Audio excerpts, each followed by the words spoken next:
Hello friends, welcome to the medical bubble.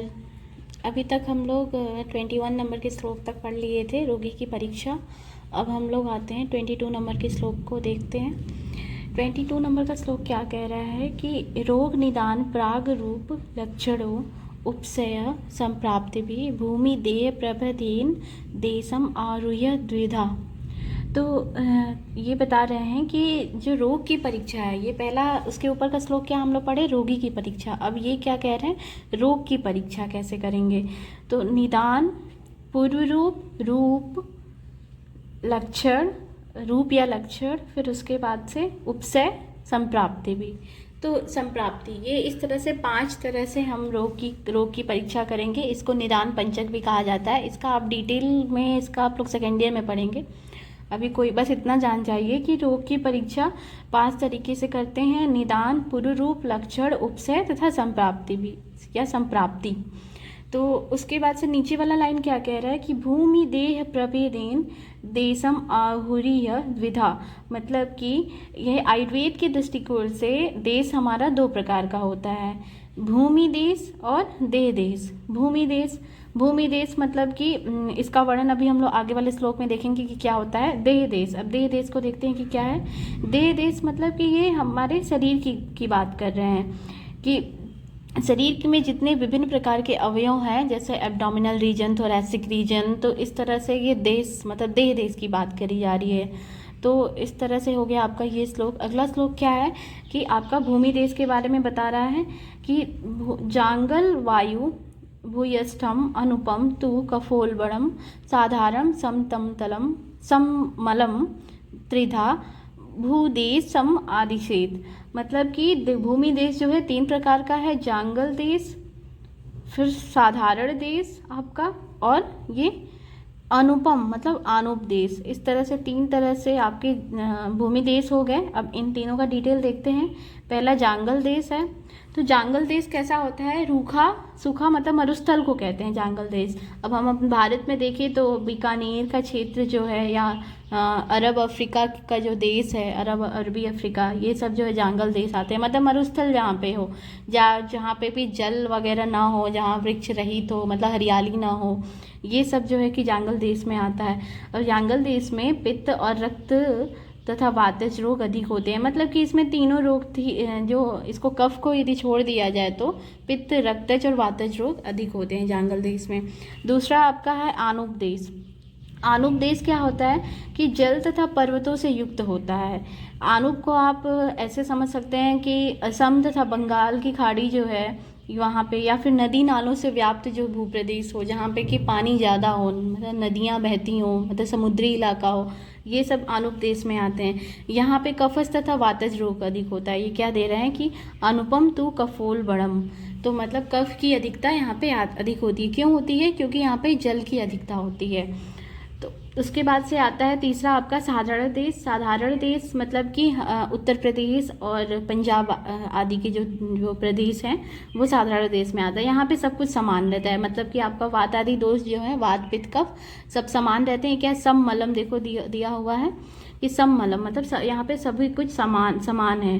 तो यहाँ पे अधिकांशतः रोग नहीं होता है। वैसे तो रोग होता ही है सभी जगह, लेकिन मैं इन दोनों की तुलना में, जांगल और आनुप की तुलना में साधारण में रोग नहीं होता है, ये बता रहे हैं। और यहाँ के लोग जो है कि व्यक्ति सुंदर और स्वस्थ होते हैं, निरोग भी रहते हैं।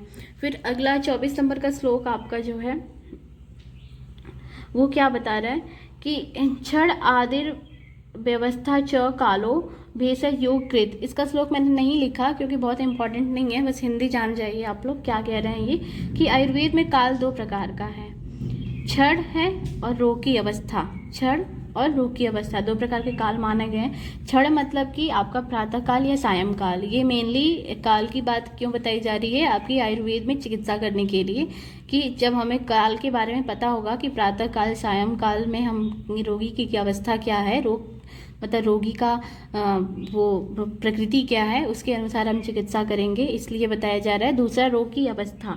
रोग की अवस्था मतलब आमावस्था या जीर्णावस्था, मतलब कि वह व्यक्ति स्वस्थ है या अस्वस्थ है, अपने मतलब उसका खाना अच्छे से डाइजेस्ट हुआ है या नहीं हुआ है, इसके बारे में बताया जा रहा है। फिर उसके बाद अगला श्लोक क्या है, शोधनम समनम च इति सम्मास औषधम द्विधा। तो यहाँ पे चिकित्सा दो प्रकार की बताई जा रही है कि जो चिकित्सा है, जो आयुर्वेद में चिकित्सा की जाती है, दो प्रकार की होती है, शोधन चिकित्सा और समन चिकित्सा। शोधन और समन दो तरह की चिकित्सा की जाती है। तो इसका पूरा डिटेल अभी आप लोग आगे के चैप्टर्स में पढ़ेंगे। पूरा एक चैप्टर दे रखा है शोधन समन चिकित्सा के लिए। तो इतना इसमें देख लीजिए कि शोधन चिकित्सा में क्या होता है कि वमन विरेचन वस्ती ये सब किया जाता है शोधन चिकित्सा में। मतलब कि हम वमन विरेचन के द्वारा दोषों को बाहर निकाल देते हैं। जितने भी दोष हैं उनसे शोधन किया जाता है, उनका मतलब कि उनको बाहर निकाला जाता है। और जो आपका जो समन चिकित्सा है, मतलब जो उभरे हुए जो दोष हैं उनको शांत किया जाता है। मतलब कि जहाँ पे जो दोष हैं उसको शांत कर दिया गया है। जैसा कि अभी एलोपैथिक, जैसे मान लीजिए आप एलोपैथिक मेडिसिन लेते हैं तो वो क्या करता है कि वो दोषों को शांत कर देता है। लेकिन जब हम शोधन चिकित्सा कराते हैं, मतलब पंचकर्म कराते हैं, जैसे वमन हुआ, विरेचन हुआ, वस्ती हुआ, नस्य हुआ, ये सब जब कराते हैं तो इससे दोषों को पूरी तरह से बाहर निकल जाता है, फिर वो दोष वापस आएंगे ही नहीं। तो शोधन समन चिकित्सा ये हो गई। इसके बारे में डिटेल अभी आप लोग आगे पढ़ेंगे। अब 25 नंबर का श्लोक क्या कह रहा है, शरीर जनानाम दोषाणाम क्रमेण परम औषधम वस्ति विरेको वमनम तथा तैलम घृतम मधुम। मतलब ये क्या कह रहे हैं कि शरीर संबंधी दोषों की उत्तम चिकित्सा किस तरह से होती है, ये कैसे बता रहे हैं कि शरीर जनानाम, शरीर में संबंधी जितने दोष हैं उनकी औषध मतलब क्रम से कैसे होता है, ये नीचे वाली लाइन में बताया जा रहा है कि कैसे औषधि दी जाती है। तो जो वात की चिकित्सा है, वात दोष की चिकित्सा किससे करते हैं, वस्ती से करते हैं। पित्त दोष की चिकित्सा विरेचन से करते हैं और कफ दोष की चिकित्सा वमन से करते हैं। फिर उसके बाद से ये बता दिए। फिर उसके बाद बता रहे हैं कि इसमें कौन कौन से औषध का प्रयोग किया जाता है। तो ये बता रहे हैं कि वात दोष में हम तैल की चिकित्सा करते हैं। फिर उसके बाद से पित्त दोष में घृत की चिकित्सा करते हैं और कफ दोष में मधु की उत्तम चिकित्सा की जाती है। तो इस तरह से ये श्लोक ये कहता है। फिर आपका 26 नंबर का श्लोक क्या बोल रहा है कि धी धैर्य आत्मा आदि विज्ञानम, धी धैर्य आत्मा आदि विज्ञानम मनो औषधम परम। मतलब कि मानसिक दोषों की जो उत्तम चिकित्सा है, ये तो हमने शारीरिक दोष की चिकित्सा पढ़ी कि वात पित्त कफ की कैसे कर रहे हैं। अब मानसिक दोष की चिकित्सा कैसे करेंगे, तो मानसिक दोष की उत्तम चिकित्सा में बुद्धि तथा धैर्य से व्यवहार, धी मतलब कि बुद्धि, धैर्य बता रहे हैं, बुद्धि तथा धैर्य से व्यवहार करना तथा आत्मा आदि विज्ञान, मतलब आत्मा आदि विज्ञान की बात, मतलब ये क्या कह रहे हैं कि कौन मेरा है या क्या मेरा बल है या कौन देश अथवा कौन मेरी हितैषी या सहायक है। मतलब कि हम अपनी इंद्रियों का यहाँ पे प्रयोग करें। मुख्यतः कहने का मतलब ये है कि हम जानें कि कौन मेरा है, कौन पराया है, या फिर मतलब कि हमारे शरीर का बल क्या है, हम उसके अनुसार ही हम भोजन ग्रहण करें या हम कोई भी कार्यशैली करें तो हम अपने शरीर का बल देख कर करें, या हम किस देश में रह रहे हैं, मतलब उसकी प्रकृति क्या है, उसके अनुसार हम भोजन का ग्रहण करें। तो यही बता रहे हैं कि ये जब इन सब चीज़ों का विचार करके जब कार्य करते हैं या औषधि को ग्रहण करते हैं तो हमारा शरीर स्वस्थ रहता है। ये श्लोक ये कह रहे हैं। फिर आपका अगला श्लोक आता है 28 नंबर का श्लोक। 28 नंबर का श्लोक क्या है, 27 नंबर का श्लोक है, सॉरी। ये बहुत इंपॉर्टेंट है, ये अक्सर एग्जाम में आता है, 15 या 20 मार्क्स में आते हैं और इसके कई तरह से क्वेश्चन बन सकता है। चिकित्सा के 4 पाद बताइए, या फिर इस श्लोक को आधा यहाँ तक लिख देंगे, विषक द्रव्याणु उपस्थाता तक, उसके बाद से पूरे श्लोक की आप लोगों को व्याख्या करनी रहेगी। या फिर ये श्लोक कभी कभी षोडश कला के नाम से भी आ जाता है कि षोडश कलाओं के बारे में वर्णन करिए। तो इस श्लोक को हम देखते हैं कि ये चिकित्सा के 4 पाद बताए गए हैं। विषक द्रव्याणु उपस्थाता, रोगी पाद चतुष्टय। तो विषक, द्रव्य, उपास्थाता और रोगी, ये जो है पाद चतुष्टय, मतलब 4 पाद हैं चतुष्टय। चिकित्सक से निर्दिष्टम प्रत्येकम तत्चतुर्गुणम।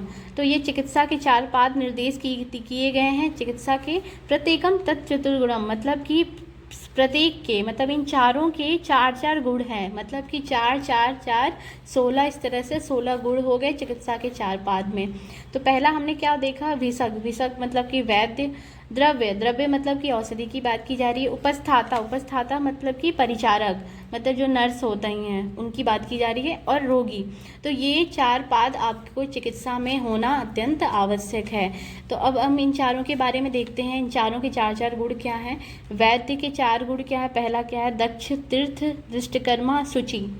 दक्ष, दक्ष मतलब क्या होता है कि कुशल, मतलब कि जो आपका वैद्य है वो अपने चिकित्सा कार्य में कुशल हो, वो अच्छी तरह से सब कुछ जाने। तीर्थ, तीर्थ मतलब क्या है कि आचार्य, मतलब या फिर जैसे कि आयुर्वेद शास्त्र को वो ग्रहण किया हुआ हो, मतलब कि उसको जो आयुर्वेद, जब वो आयुर्वेदिक चिकित्सा करने जा रहा है तो उसको आयुर्वेद ग्रंथ का पूरा नॉलेज हो, वो अच्छे से पढ़ा हुआ हो, उसके बारे में जानता हो, तो उसे तीर्थ कहेंगे। मतलब ये वैद्य का गुण है। फिर अगला वैद्य का गुण क्या है कि दुष्टकर्मा, दुष्टकर्मा मतलब कि जो चिकित्सा की विधियों को अनेक बार देख चुका हो, मतलब कि चिकित्सा की विधियों को, जैसे कि वो क्या कहते हैं कि अभी जैसे हम लोग नॉर्मली बोलते हैं कि वो बहुत एक्सपीरियंस डॉक्टर है, मतलब उनको इतने साल का एक्सपीरियंस है।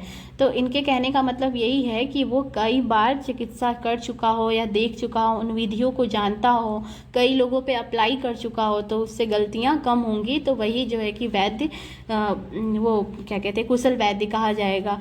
फिर चौथा क्या है आपका? शुचि, मतलब कि जिसका शरीर और आचरण दोनों ही पवित्र हो, मतलब ये नहीं कि बहुत लूटने वाला हो, ऐसा नहीं, मतलब कि उसका आचरण, अब रोगी के प्रति वो कैसे व्यवहार कर रहा है ये सब, या शरीर भी जो है शुद्ध होना चाहिए, ये बता रहे हैं। अब औषध, औषध के गुण क्या है?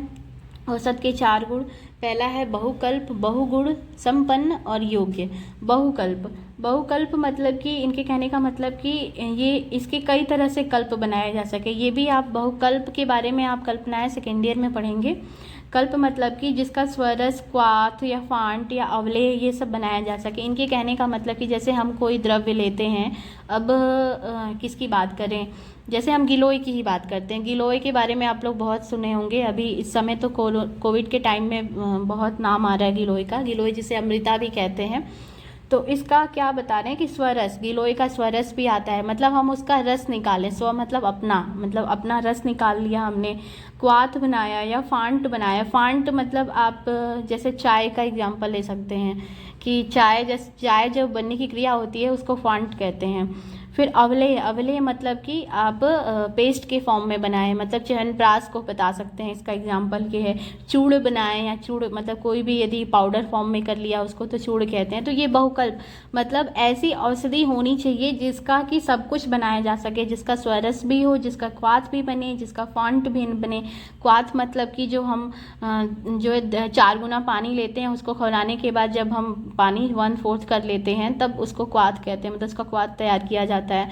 फिर बहुगुण, बहुगुण मतलब कि उसकी जो है कि गुण बहुत सारे हों, मतलब कि सभी गुणों से वो संपन्न हो, ऐसा नहीं कि हाँ उसमें एक गुण है तो एक गुण उपस्थित नहीं है, तो वो औसत जो है कि उत्तम माना जाता है। बहुगुण हो, संपन्न हो, संपन्न हो मतलब कि अपने गुणों की संपत्ति से युक्त हो। जैसे मान लो कि हमने वात की चिकित्सा हमें करनी है, तो जो वात शामक औषधि का प्रयोग करेंगे तो उसके अंदर वात समन को समन करने वाले सारे गुण होने चाहिए, मतलब संपन्न हो वो।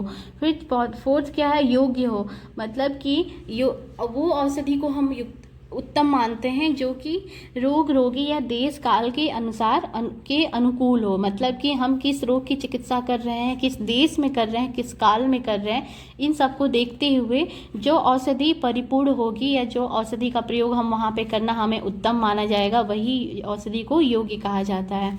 फिर है आपका तीसरा परिचारक, परिचारक मतलब कि उपस्थाता। इनके कुछ गुण आपके वैद्य से मिलते जुलते रहेंगे, जैसे 2 गुण मिल रहा है, शुचि और दक्ष। अनुरक्त हो, अनुरक्त मतलब क्या होता है कि वो रोगी से स्नेह रखने वाला हो, ये नहीं कि बहुत गुस्से में उससे बात करे कि तुम चलो ये काम करो या ये दवा खा लो, ऐसे करो वैसे करो, नहीं, उससे अच्छे से स्नेह से बात करे, क्योंकि कहा जाता है ना कि रोगी को औषधि से ज़्यादा उसको मानसिक रूप से यदि हम अच्छे से व्यवहार करें उसका, तो आधा रोग तो वैसे ही सही हो जाता है। तो वो स्नेह रखने वाला हो। शुचि हो मतलब कि स्वच्छता रखने वाला हो, खान पान या औषधि खिलाने में जो है कि उसकी सफाई करे, सफाई रखे अच्छे से। कुशल हो अपने कार्य में। बुद्धिमान हो वह, मतलब आपकी जो भी, जैसे मान लो कि अभी डॉक्टर प्रेजेंट नहीं है, सिर्फ वहाँ पे नर्स है, तो यदि किसी को प्रॉब्लम हो जाता है, पेशेंट मतलब थोड़े से क्रिटिकल कंडीशन में आ जाता है, ये नहीं कि वो बहुत ज़्यादा हड़बड़ा जाए और चीज़ों को मतलब ख़राब कर दे, तो नहीं, उस बुद्धिमान हो कि उस समय कैसे हैंडल करना है सिचुएशन को, ये जानता हो। फिर रोगी के बारे में बता रहे हैं कि इनके 4 गुण, पहला आढ़ हो मतलब कि धन जन आदि से संपन्न हो। तो फिर भिषग्वत से मतलब कि वैद्य की जो आज्ञा अनुसार औसत तथा पथ्य का सेवन करने वाला हो, मतलब कि जो वैद्य ने कहा है उसकी आज्ञा का पालन करे। ये नहीं कि वैद्य ने कहा कि सुबह शाम दवा खानी है तो वो अपने अनुसार ही दोपहर में खा ले या जब मन चाहे तब खाने लगे, ऐसा नहीं। ऐसे तो आपके रोग ठीक होंगे नहीं, इसलिए रोगी को भिषग्वत से होना जरूरी है। फिर उसके बाद से क्या है, 3rd नंबर का क्या है आपका कि ज्ञापक हो, वो अपने सुख दुख को जानने में सक्षम हो, कहने में सक्षम हो, मतलब कि इतना उसको पता चले कि मुझे क्या दुख है, मुझे क्या प्रॉब्लम आ रही है, मुझे किस ऑर्गन में दिक्कत है, या हम क्या, मतलब सब कुछ बताने वाला हो, वो इस चीज़ में सक्षम हो।